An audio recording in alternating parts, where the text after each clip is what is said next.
Hej alle sammen, og velkommen til dag 3 af Project Offline. Som jeg jo har snakket lidt om her de andre dage også, så er musik en ret stor del af mit liv. Og selvom den der CD, jeg fandt med The Blue Van, var rigtig, rigtig fed, så havde den kun 3 sange, og de begyndte at slippe lidt op. Derimod, så fandt jeg dog 2 nye CD'er, som er spækket med sange, og jeg elsker dem. Den ene, det er den her med David Bowie, som er hans best hits fra 1969 til 1974.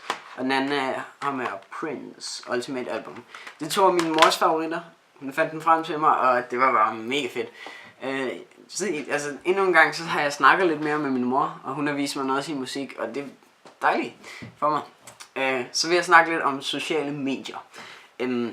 Sociale medier har jeg faktisk ikke sådan en stor problem med at være væk fra. Altså normalt er jeg ikke rigtig på det. Det eneste jeg er på, det er sådan Facebook. Og det er sådan. Men der skete den her ting.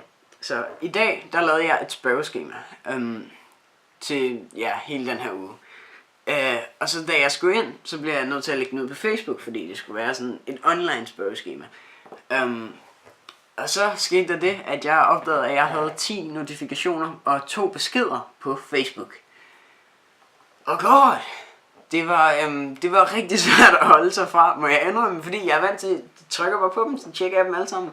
Jeg er sådan lidt perfektionistisk på en måde, så hvis der står, at jeg har notifikationer, så skal de bare væk. Men jeg fik lige et strengt mail fra kvinden i huset, og så holdt jeg mig væk fra det. Ja, det var enden på dag 3 af Project Offline.